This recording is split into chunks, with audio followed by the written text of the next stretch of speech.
인생의 배, 비유적인 표현이지만 여러분 한 사람 한 사람, 또 저를 포함한 우리 한 사람 한 사람 인생 한 번밖에 살 수 없는 우리 삶 가운데 예수님이 함께 하신 줄로 믿습니다. 우리 가정 가운데도 예수님이 함께 하신 줄로 믿습니다. 우리 교회도 함께 하시고 그리고 우리 나라에도 하나님 함께 하신 줄로 믿습니다. 이 배의 사공은 예수님이십니다. 비록 바람이 불고 풍랑이 일어도 무서워하지 말고 예수님이 함께 하심을 믿고 잃어버리지 말고 그렇게 믿고 나가면 바람과 파도가 잔잔해질 것입니다. 지난 주일에는 우리 제자들이 탄 배에 비록 주무시기는 했지만 예수님이 함께 계셨습니다. 그러니까 주무셨기 때문에 깨울 수 있었습니다. 그래서 나와 함께 하시는 예수님을 믿는 그런 믿음을 다시 회복하게 되었습니다. 그래서 이 말씀을 지난주에 나눴습니다. 근데 오늘은 보면 제자들이 탄 배에 예수님이 계시지 않았습니다. 아니 내 배에 항상 함께하고 계신다고 해놓고 왜 오늘은 배에 안 계셨을까? 바람이 불고 물결이 세차게 닥치는 것은 똑같습니다. 예수님이 계시나 계시지 않나 배는 바다에 운행을 해가기 때문에 우리 인생을 살아가기 때문에 거센 바다가 파도도 불고 파도도 있고 바람도 붑니다. 똑같지만 근데 오늘 보면 예수님이 배에 안 계셨습니다. 자, 이럴 때는 어떻게 해야 합니까? 우리 지난주의 말씀을 한번 다시 기억해 보면 배에 계셨으니까 비록 주무시긴 했지만 깨웠습니다. 너희가 왜 믿음이 없느냐? 나와 함께 하시는 너희들 배에 함께 하시는 것을 왜 믿지 못하느냐? 이런 메시지를 우리가 들었습니다. 우리가 함께 하시는구나. 깨우면 되는구나. 이걸 우리가 배웠는데 오늘은 배에 안 계셨단 말이에요. 이거 어떻게 해야 되나?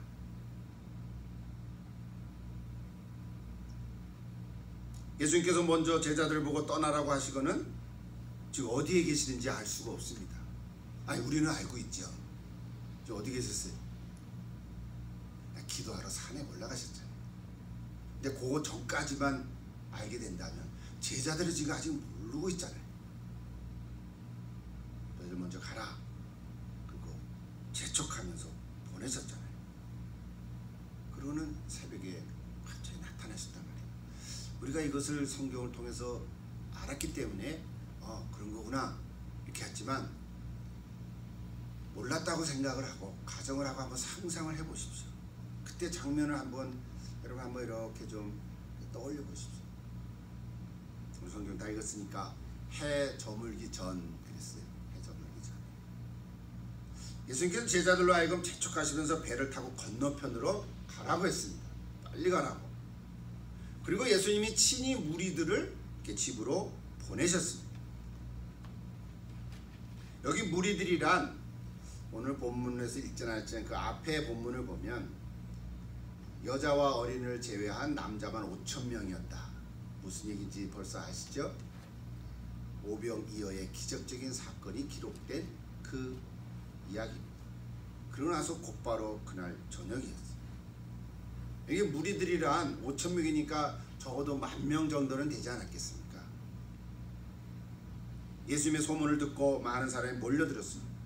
거기는 병 고침을 낳은 사람도 있었겠고 가족도 있었겠고 또 병을 고치러 오는 사람도 있었겠고 그의 친구들이나 또는 구경하러 온 사람도 있었겠고 또는 바리새인이나 이런 종교 지도자들도 염탐하러 올 경우도 있었겠고 여러 종류의 사람들이 많이 몰렸을 거예요.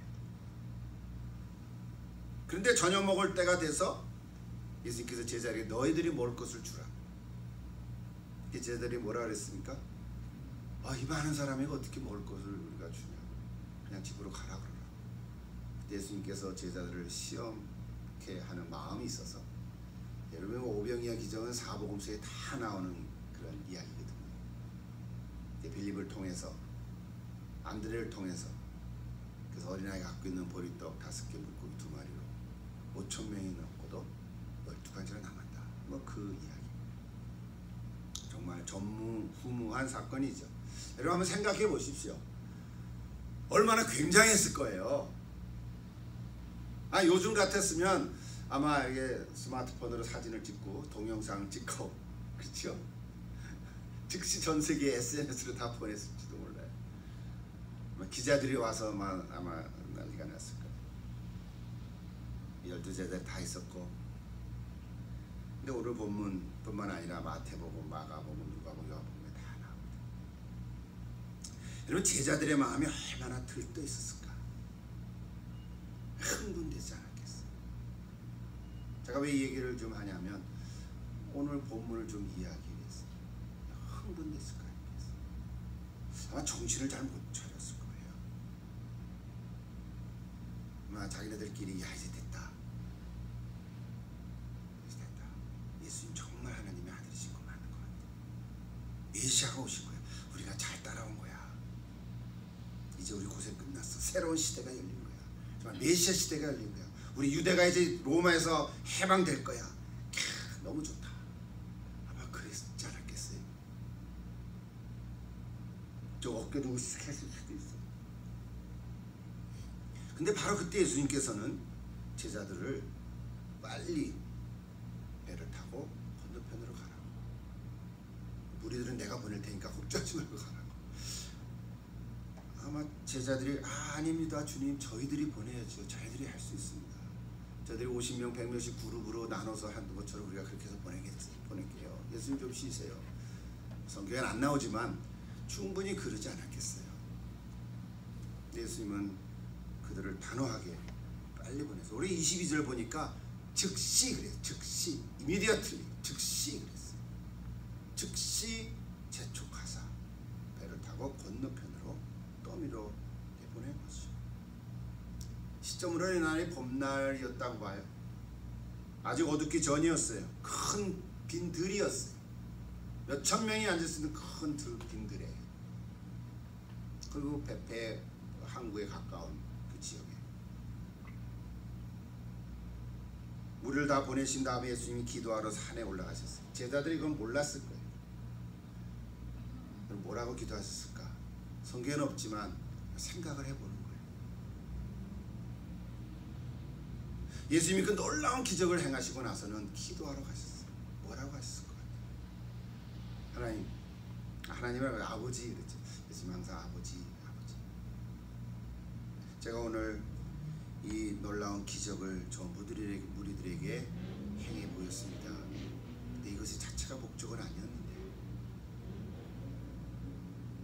먹을거가 돼서 긍휼한 마음에서 그렇게 했고, 무엇보다도 저 많은 무리들이 내가 진짜 누구인지를 좀 알려지기로 했습니다. 내가 생명의 떡이라는 것을 그들에게 보여주고 싶었습니다. 그 떡 한 조각이 먹고 그게 전부가 아니라 정말 나를 믿을 마음을 갖게 해달라고 이렇게 했습니다. 또 제자들을 통해서도 믿음이 좀 더 성장되기로 원했습니다. 근데 저 무리들은 떡 먹은 것 때문에 나를 찾아왔습니다. 그러나 우리 제자들은 시험에 들지 않기로 합니다. 아마 이런 식으로 기도하지 않았겠어요? 모르지만 기도하러 산에 올라가셨다. 만약에 이게 진짜 예수님이 원하시는 거라면 자주 하셨어야죠. 한 번만 하지. 또 다른 복음에 보면은 한 번 더 그런 거 한 번 한 적이 있어요.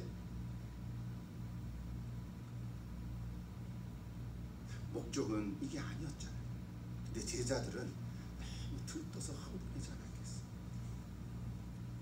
그래서 예수님 빨리 보내. 이거를 좀 우리가 이해를 해요. 밤이 깊었다 그랬죠.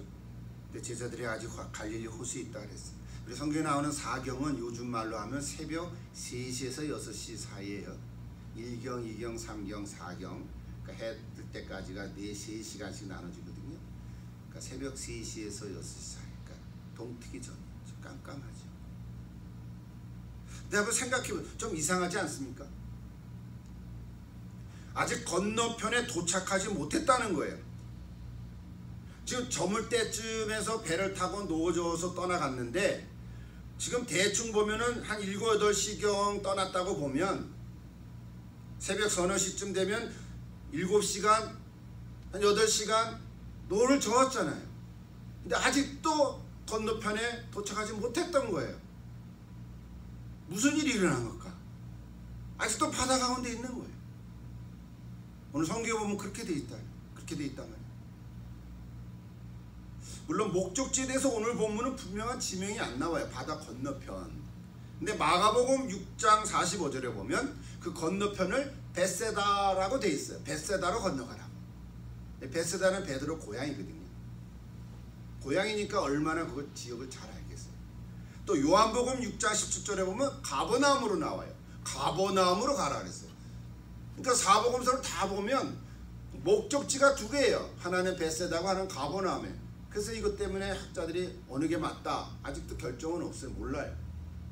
근데 오늘 이거 마태복음에는 목적지는 분명히 안 나요. 바다 건너편이라고만 되어 있어요. 그래서 생각하기에 그럼 오병이어 사건이 일어난 장소를 알면은 분명하겠다. 그렇게 사는 사람들도 조사를 해보니까 이 오병이어 사건이 일어난 장소도 두 군데. 한 군데는 벳세다의 빈들이라고 나와 있어요. 오늘 제가 말로만 해서 했는데 지도를 이렇게 보면요, 여러분 그 갈릴리 호수가 바다라고 표현한 갈릴리 호수가 고구마 같이 생겼거든요. 이렇게. 근데 북쪽에 오른쪽이가 거기 벳세다고요. 여기 왼쪽이 가버나움이에요. 벳세다 가버나움. 그 가버나움 아래가 또 한 곳에 타브하라고 하는 작은 마을이 있어요. 오병이어가 어디서 일어났나? 타브하라는 거기도 이제 실제로 이렇게 지도를 보면요, 거기가 허허 벌판이에요. 빈들이에요. 몇천 명이 앉을 수 있는, 요즘 우리식으로 얘기하면 파크 같은 거예요. 바닷가에 있는 그 파크 있잖아요. 그런 곳이에요. 벳세다도 그렇고 타브하도 그래요. 근데 실제로 성지순례를 가보면, 저는 못 가봤지만 그 자료를 보면 오병이어 예배당 이렇게 세워진 곳이 타브하에 세워져 있어요.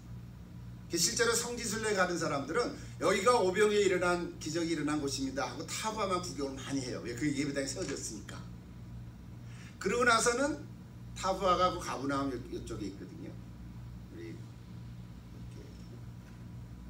갈릴리 호수를 보면 왼쪽이란 말이에요. 근데 벳세다는 오른쪽, 북쪽, 오른쪽 그 끝에 있거든요. 근데 거기는 성지순례 하는 사람들이 있는지도 몰라 가보지도 않아요. 물론 이렇게 성경적인 지식을 가지고 가면 거기까지 가보는 사람이 있겠지만, 이렇게 패키지로 해서 여행하는 사람은 타브하, 오병이어 예배당이 거기 세워졌으니까 그렇게만 한다고 합니다. 제가 오늘 얘기하려고 하는 거는 오병이어 기적이 일어난 장소가 벳세다인지 타브하인지 분명치가 않아요. 또 오늘 제자들이 예수님께서 배를 타고 건너편으로 가라고 한 그 목적지가 벳세다인지 가버나움인지 그것도 분명치는 않아요. 근데 중요한 건 뭐냐면 이렇든 저렇든 그 동네들이 다 뭐예요? 갈릴리 호수의 주변의 마을들이란 말이에요. 특별히 벳세다는 베드로의 고향이니까 태어날 때부터 자랐고 몇십 년을 고기 잡으려고 담벼가 굵었던 동네니까 얼마나 잘 알겠냐고요. 그렇죠? 오늘 말하고자 하는 것은 해가 지기 전에 배를 타고 건너편으로 갔다면 벌써 도착할 시간이 지났다 이 말이에요. 실제로 거리를 재보니까요, 타브하에서 벳세다까지 거리가 4.8km, 한 3마일 정도 된다. 직선 길이겠지만, 또 벳세다에서 가버나움까지도, 이 벳세다에서 가버나움까지 이렇게 갔다고 하더라도 그것도 계산해 보면 4km 정도예요. 자, 이 마을 사람들이, 제자들이 몇십 년 동안 갈릴리에서 고기를 잡으러 다녔던 곳이니까 얼마나 잘 알겠냐고. 3, 4마일을 배 저 놓고 가는데 1시간이면 족한 거예요. 평소라면. 그쵸? 근데 오늘 여기 보면 7, 8시간이 지나갔잖아요. 제가 왜 이렇게 쓸데없는 건 아니지만 이해하기 위해서 이런 얘기들을 하냐 하면 7, 8시간이 지나갔음에도 불구하고 제자들이 지금 해가 어둡기 전에 떠났던 그 배가 아직 동트기 전에까지도 도착하지 않았다는 이 사실을 지금 얘기하려고 하는 거죠. 3, 4마일 노저 가면 1시간이면 족한 길이라고요. 아무리 이제 어두워져도 그거 손바닥 안에 뻔한 길일 거 아니겠어요. 베세다에서 가버나움으로 가든 타보에서 베세다로 가든 사복음서에 보면 두 가지가 다 나오니까 우리는 정확히는 몰라요. 이럴 수도 있고 저럴 수도 있고 그래요. 그게 중요한 건 아니에요. 그거 잊어버려도 되지만 중요한 거 기억할 건 뭐냐면 이렇든 저렇든 한 4마일, 4km, 5km 정도라고. 오늘 성경에도 보면 심리길이라 그랬죠. 표현적으로 성경 심리는 4km잖아요. 우리가 아는 대로. 그러니까 딱 들어맞는 거예요. 1시간이면 족한 거리를 아직도 도착 못한 거예요. 왜 그랬을까? 왜 그랬을까요? 무슨 일이 있었어? 빙빙 돈 거야. 너는 저었는데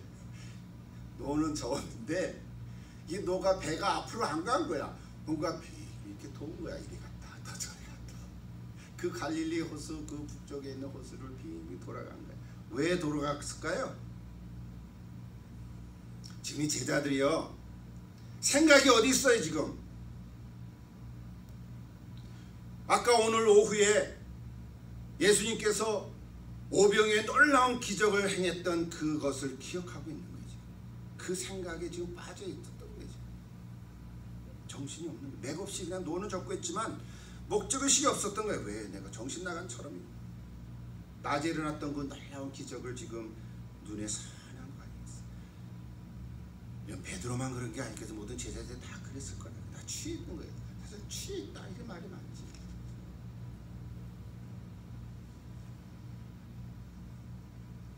우리도 혹시 놀랄만한 일을 접하면 여러분 어떻습니까? 이게 좋은 의미든 뭐 좋지 않은 일이든 갑작스러운 일을 당하면 당황하게 되는데 그때는 어떻게 돼요? 뭐 손이 벌벌 떨릴 수도 있죠, 그죠? 특히 여성분들은 더 그럴 수 있죠. 뭐 제가 남녀 차별하는 게 아니라 사람마다 다르지만 일을 해도 일이 손에 안 잡히죠. 그런 말 하죠 우리가. 뭐 일을 했는데 일이 손에 안 잡히는 거예요. 저 같은 경우는 어떤 생각에 빠지면 책을 읽었는데 분명히 넘었는데 뭐 읽었지? 몇 페이지 넘어도 모르는 거야. 또 읽어야 돼. 앞으로 들어가가지고. 그럴 때가 있단 말이에요. 분명히 책에 집중되지 않고 딴 생각을 한 거예요. 딴 생각에 사로잡히면 분명히 앉아서 뭘 했는데 이게 진천이 안 되는 거야. 똑같은. 지금 제자들이 배를 타고 노를 저어 갔는데 7, 8시간을 노졌는데 그것도 낮 시간이 아니고 이제 어두워지기 시작해서 밤이 되고 밤이 돼도 뭐 그게 청 가는 길이 아니잖아요. 아직도 도착 못할 정도. 멍하니 그냥 이렇게 그 생각에 사로잡혀. 누가 불러도 들리지가 않는 거죠. 제자들이 마치 그런 마음이 있을 거라.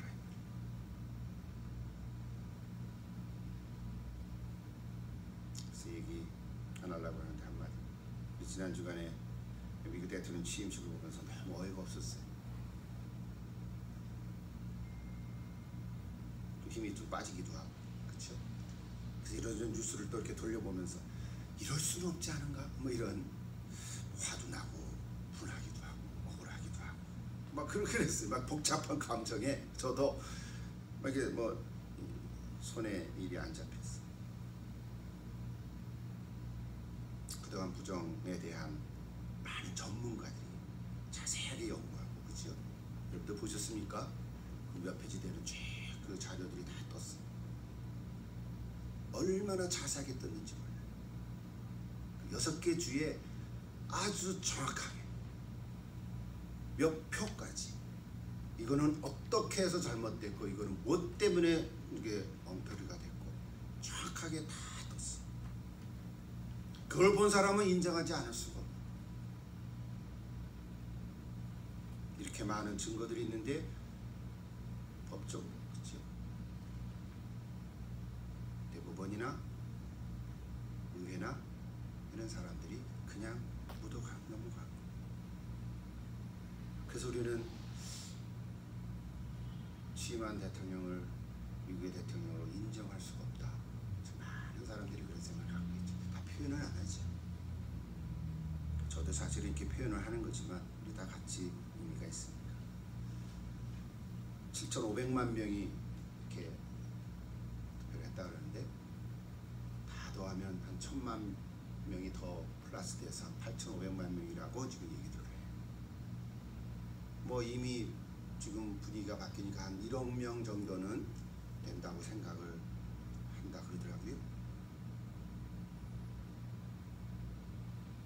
그 취임식의 그 동영상을 보면서 싫다 하는 표가 몇천 명이 됐는데 다 또 지웠다고 하는 그런 또 흔적도 또 그대로 보여주니까 도대체 이게 말도 안 되는 일들이 지금 일어나고. 어제도 밤에 자다가 새벽에 깼어.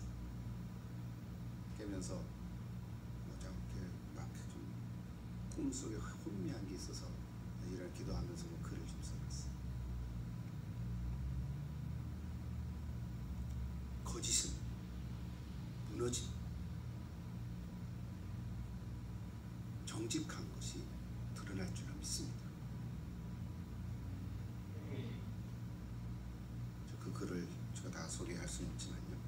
저희가 반드시 살아나고 진실이 확인되고 바뀌어질 날이 올 줄로 믿습니다. 어떤 식으로든지 법적으로 또 새롭게 일어날 줄로 믿습니다. 미국이 그냥 무너지면 안 되잖아요. 무너질 수가 없죠. 또 만에 하나 연한한단 말이에요. 정말 그렇게 안 되면 예수님 다시 오시는 거죠. 믿습니까? 우리가 종말의 때라 그러는데 그러면 이제 전 세계가 정말 이렇게 악의 세력으로 다 묻어가는 거죠.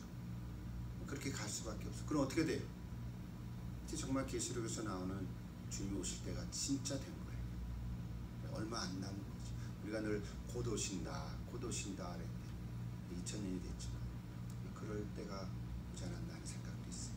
그러나 그런 때가 예수님이 오시겠지만 아직은 그래도 우리가 기대하고 기도하는 거죠. 이대로 무너지면 정말 진실한 사람들의 마음이 무너질 수 없게. 여러분 제자들도 지금 이런 마음이었으라고 생각을 해요. 근데 질문이 있어요. 아니 예수님께서는 왜 우리로 하여금 빨리 배를 타고 떠나라고 하셨을까? 정말 예수님께서 떡과 고기를 가지고 기도하신 이후에 떼셔 가시는데 이거는 제가 표현을 못하지만 그 나사렛 예수라는 영화에서 이렇게 표현해 준 것을 제가 인용하는데 오병이의 기적의 그 사건을 이렇게 묘사했어요. 성경에는 안 나오니까 보리떡 5개를 예수님이 기도하시고 제자들에게 떼어주는데 예수님이 떡을 가지고 한 덩어리를 가지고 기도하는데 떼어준대. 우리는 그 떡을 떼면 몇 조각이면 한 덩어리 없어지잖아요.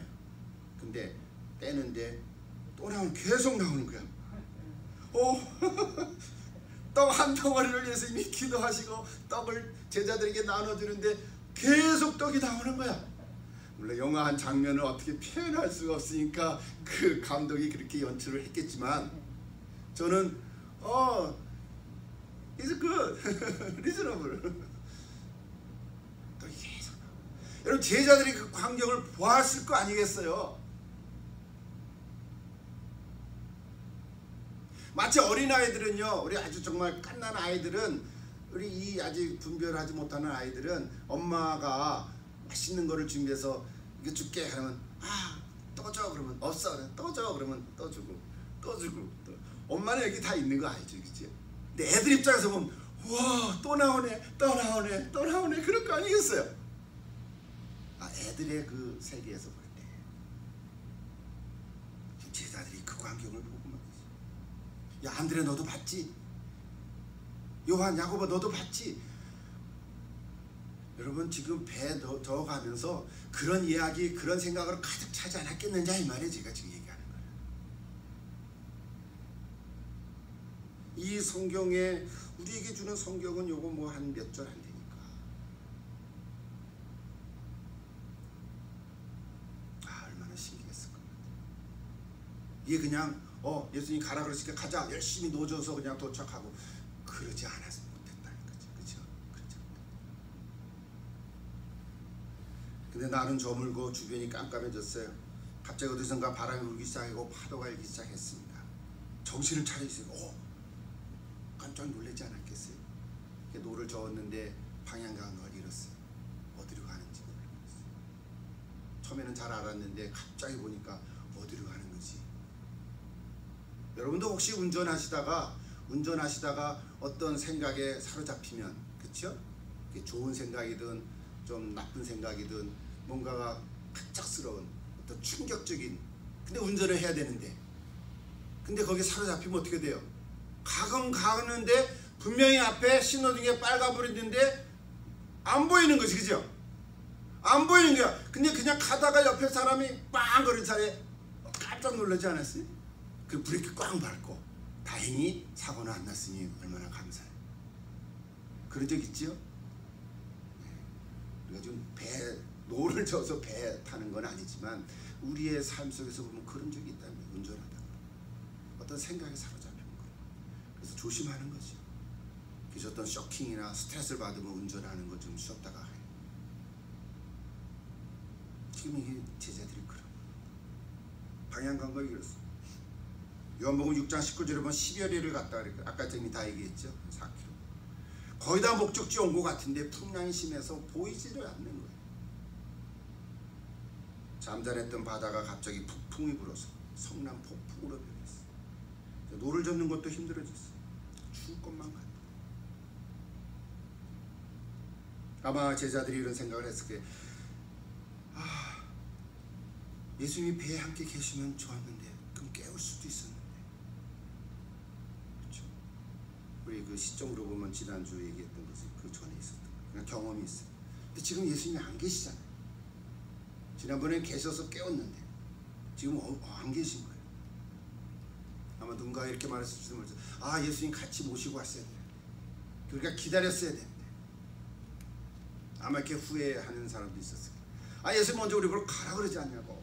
또 이렇게 얘기하고 많이 얘기했겠죠. 제가 자꾸 이런 대화를 제가 소개하는 거예요. 성경에 그런 구절들은 없지만 그 구절 사이사이에 제자들의 상황과 모습과 그들의 마음을 제가 이렇게 좀 표현하는 거예요. 자, 이제 정리해볼게요. 그럼 어떻게 회복할 수 있을까요? 방법이 뭡니까? 자, 오늘 여기까지만 읽었다고 생각해보세요. 방법이 뭐예요? 성경 그다음 구절 없어요. 여러분 어떻게 하시겠어요? 예수님 배에 안 계세요 지금. 지난번에는 계셨는데 보니까 주무시고 계셨어요. 그래서 깨웠어요. 지금 예수님은 안 계신 거예요. 근데 오늘 성경에 갑작스러운 얘기가 있었어요. 뭐예요? 누군가가 저 앞쪽에서 사람 형체를 한 모습이 이렇게 걸어오는 거였어요. 제자들이 보고 뭐라 그랬습니까? 유령이라 하면 우리식으로 얘기하면 뭐야? 야, 귀신이다 그런 거 아니에요. 우리는 귀신이라 하되 유령이라고 말하는 표현이 아니지, 그렇죠? 고스트죠. 귀신 같아. 예수님 보고 귀신 같다고 이게 말이 안 되지. 근데 그들의 마음이 지금 그런 거예요. 깜짝 놀란 거죠.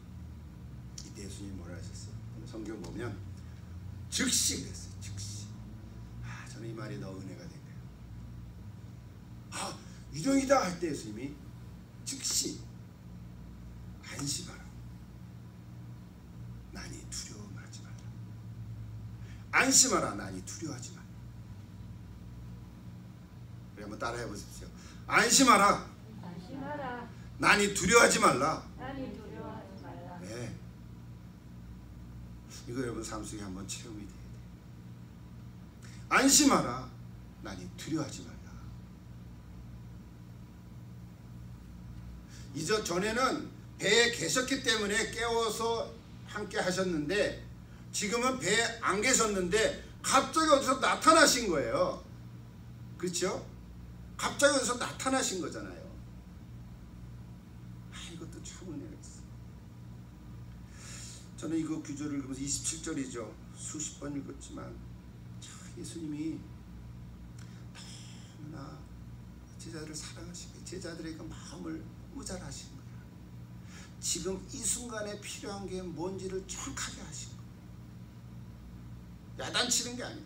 안심하라. 일단 나니 그러면 됐잖아. 이제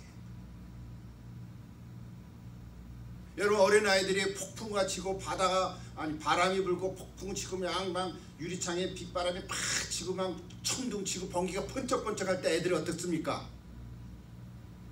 네? 이제 끝날 거야. 그렇습니까? 무서워. 그래서 어떻게 해요? 엄마 아빠 있는 방으로 후다닥 달려오지 않아요?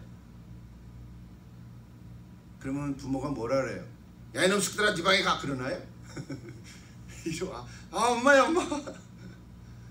그 애들이 일단 안심이지. 엄마가 있어. 그때 엄마가 안 계시면 어떻게 해야 될까? 그때 아이들은 이제 불안한 거예요. 정서적으로 불안하게 될 거예요. 좀 큰 애들은 안 그렇지만 어린 아이들은 엄마가 최고거든. 무슨 일이 날 때 엄마가 있으면 그 다음에 안심해. 자는 거야. 비바람에 폭풍가 쳐도 번개가 번쩍해도 그냥 자는 거야. 그 품 안에서. 얼마나 멋있어. 제자들이 지금 안심하라. 이보다 더 위로와 평안이 되는 말이 어디 있겠어. 우리 예수님은 오늘 우리에게도 이렇게 말씀해 주신 줄로 믿습니다.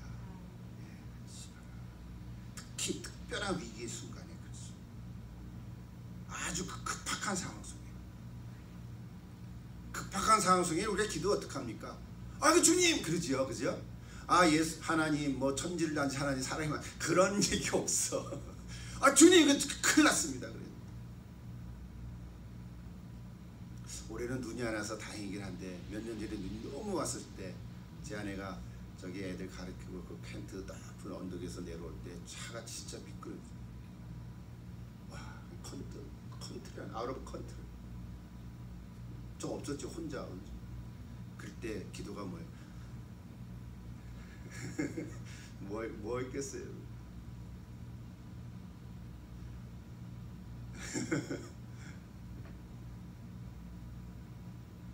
붙들어주세요. 살려주세요. 살려주세요. 이제 다행히 이렇게 하다가 내려와서 이제 이렇게 섰어요. 저도 그런 경험이 있었어요. 꽤 오래전에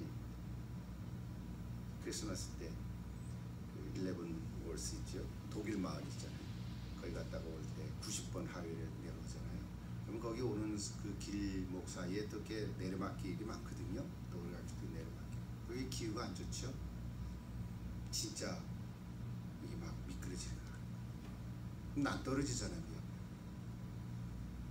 그래서 하나님 아직 때가 안 됐습니다. 아직 내 갈 때가 안 됐는데 하나님 살려주세요. 그때 아직 우리 애들이 있을 때, 우리 에스더가 있을 때 아직 때가 안 됐는데 살려주세요. 이게 컨트롤이 안 되잖아요. 자동차 운전할 때는. 그런 경우 한두 번씩은 다 있을 거예요. 예수님은 우리의 사정을 다 아세요. 급할 때는 지켜줄 줄 믿습니다.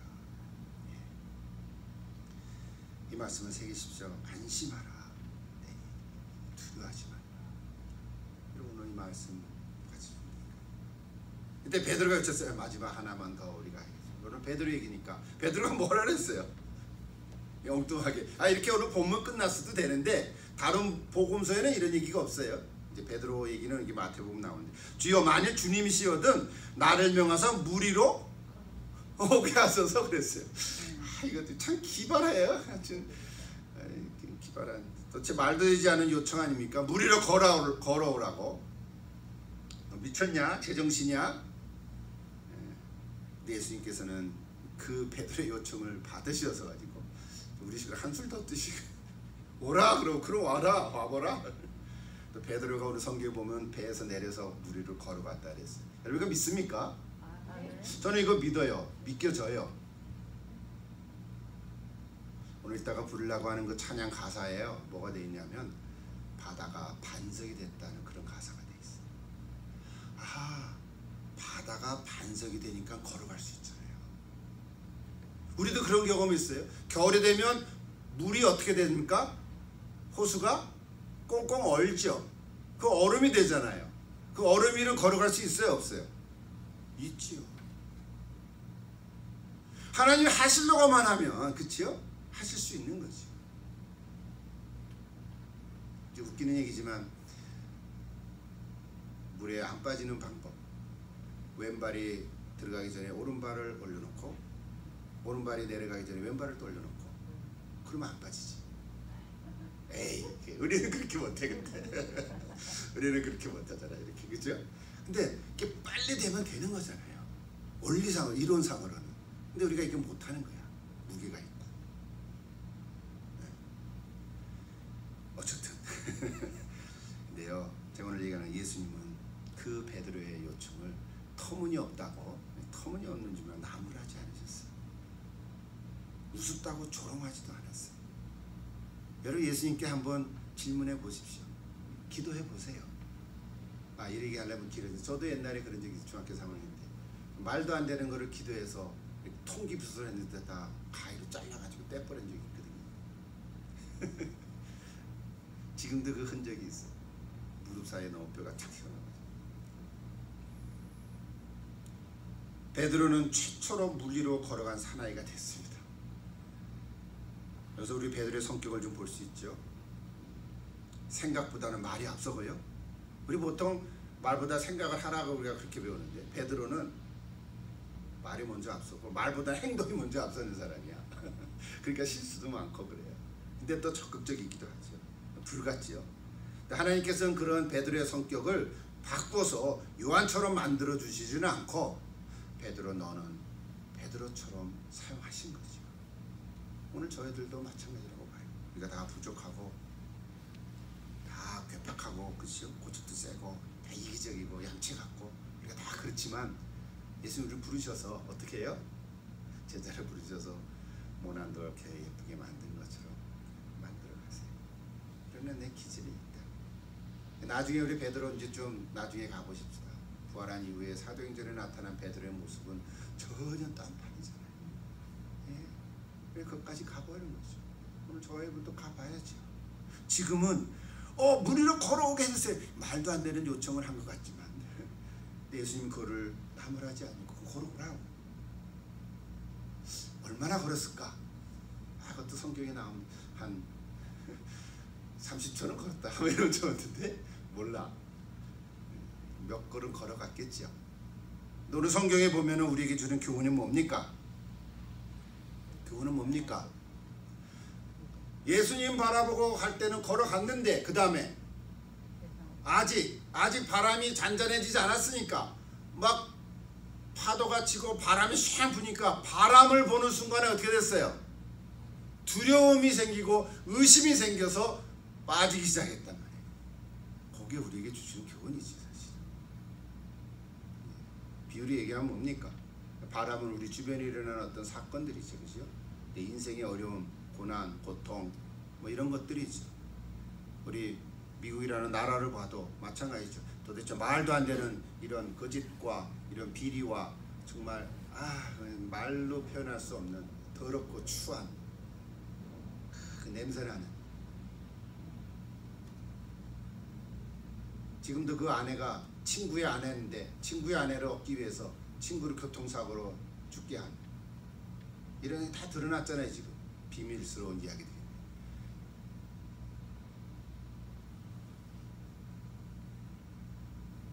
그의 아들은 이런 것들이 다 드러날 줄 있어요. 오늘 우리에게 주시는 예수님의 말씀, 베드로가 오병이의 놀라운 기적을 눈으로 직접 봤잖아요. 체험했잖아요. 그래서 저는 이렇게 생각하고 싶어요. 베드로가 정신 나간 멍청한 사람이 아니라 예수님 무리로 올라오시기에 예수님 받으시면 나도 무리로 걸어갈 수 있겠구나. 왜? 예수님이 하시려고 하면 못하실 일이 없는 거를 믿은 거예요. 지금 보리떡 5개 떡을 떼는 거를 계속 보니까 신기한 거지만 서능력의 하나님의 아들인 예수님을 보면서 무리로 나도 걸어갈 수 있겠구나 하고 요청을 한 거 아니겠어요? 그거를 체험한 베드로니까 아마 평생 동안 베드로는 그날을 잊을 수는 없을 거예요. 오늘 저 여러분의 인생 속에서도 날마다는 아니겠지만, 자주 아닐 수도 있지만, 한 번, 두 번, 몇 번, 인생에 정말 손에 꼽을 만큼 몇 번은 놀라운 하나님의 역사와 기적을 체험한 날들이 있다 이 말이죠. 저도 있고 여러분도 있고, 그것 때문에 그거 붙들고 오늘까지 오는 거 아니겠어요? 하나님 살아계시고 내가 죽을 수밖에 없었는데 하나님 살려주시고, 내가 다 이거 참 뼈가 뭉들어졌는데 하나님께서 붙여주시고, 이건 다 실패할 수밖에 없었는데 하나님께 놀라운 방법으로 또 채워주시고, 이런 놀라운 기적들이 우리 인생 속에 있다 이 말이죠. 여러분 그 체험이 있기에 오늘 베드로가 베드로의 모습으로 살아가지고 있습니다. 우리로 걸어라 그거 하나만 보면 그딴 게 어딨어. 어떤 자유주의 신학자들 그게 바다가 아니야, 이제 한국에 다 더달았는데 그래서 발로 내려가면 무릎밖에 안 차는 거야, 이따위로 또 해석하는 사람들도 있어. 그럼 신학을 하지 말든가. 아니, 그런 책도 있거든요. 그 학자라고. 그분은 예수님을 만나지 못한 학자에 주는 거지. 말을 마칠게요 여러분.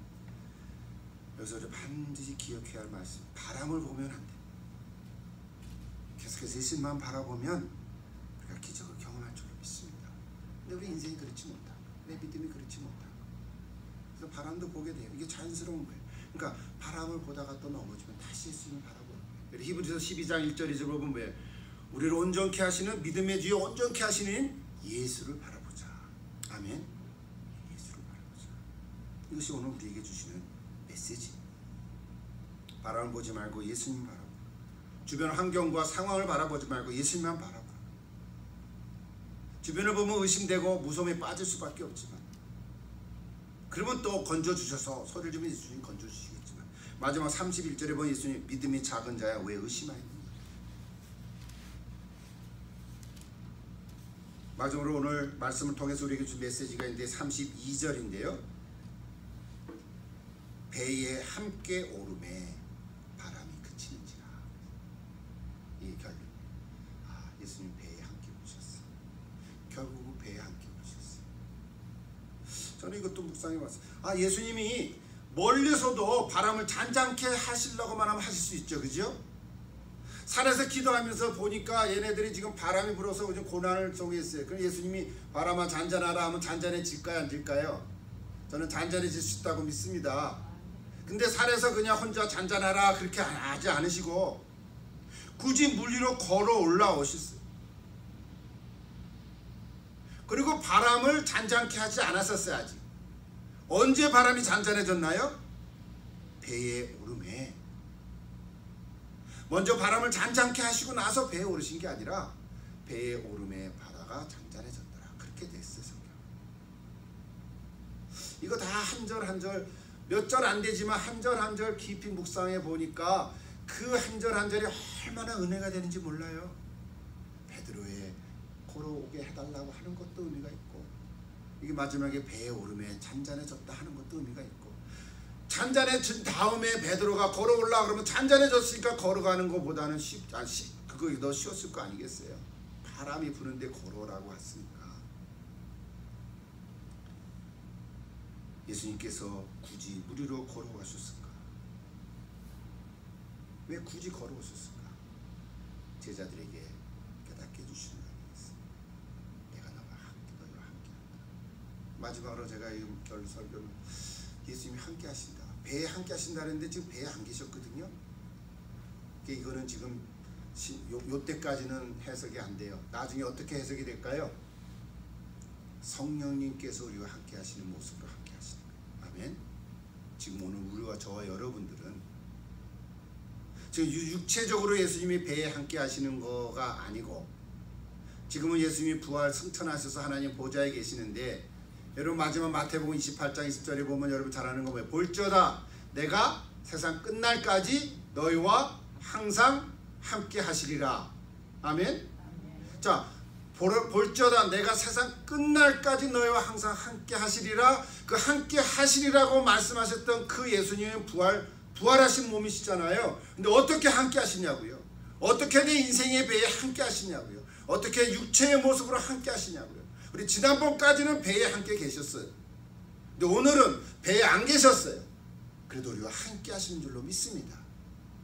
이거는 이제 성령님께서 오셔서 우리와 함께 하시는 것으로 해석이 되는 거죠. 아직까지. 우리는 알지만 예수님 승천하시기 전에 내가 너희와 항상 함께 하시리라. 어떻게? 보혜사 성령을 보내주시고 그분이 너희와 함께 할 것이다. 나중에 이제 하는 거지. 오늘 이 시대를 살아가는 저 여러분은 예수님 함께 하시는 줄로 믿습니다.